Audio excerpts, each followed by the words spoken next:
എല്ലാ ദിവസവും ചൊല്ലിയാൽ ജീവിതം അടിമുടി മാറുന്നൊരു പ്രാർത്ഥനയാണ്. മക്കളെയൊക്കെ മനസ്സിൽ കണ്ടിട്ട് മക്കളുടെയൊക്കെ പേര് പറഞ്ഞിട്ട് ഈ പ്രാർത്ഥന മാതാപിതാക്കന്മാർ ചൊല്ലണം. നമ്മുടെ ജീവിതത്തെ മുന്നിൽ കണ്ടുകൊണ്ട് നമ്മൾ തന്നെ പറയണം. ഈ പ്രാർത്ഥന വളരെ ശക്തമായ പ്രാർത്ഥനയാണ്. ഈ പ്രാർത്ഥനയുടെ ഒടുവിൽ അവസാനത്തെ വരി ഇങ്ങനെയാണ്: അവൻ്റെ പ്രാർത്ഥന ദൈവം കേട്ടു. അവൻ്റെ പ്രാർത്ഥന ദൈവം കേട്ടു. കേട്ടു എന്ന് ബൈബിളിൽ എഴുതി വെച്ചിട്ടുണ്ടെങ്കിൽ ഇത് ലോകത്തെവിടെയിരുന്ന് ആര് പ്രാർത്ഥിച്ചാലും ദൈവം കേൾക്കുന്നൊരു പ്രാർത്ഥനയാണിത്. അപ്പൊ അതുകൊണ്ട് എന്താണ് അവന്റെ പ്രാർത്ഥന? അവൻ ഇസ്രായേലിന്റെ ദൈവത്തോട് പ്രാർത്ഥിച്ചു. എന്താണ് പ്രാർത്ഥന?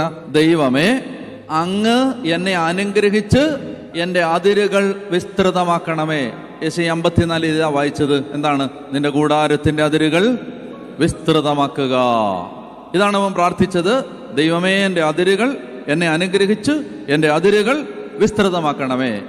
പിന്നെ അങ്ങയുടെ കരം എന്നോടുകൂടി ഇരിക്കുകയും സകല വിപത്തുകളിൽ നിന്ന് എന്നെ കാത്തുകൊള്ളുകയും ചെയ്യണമേ.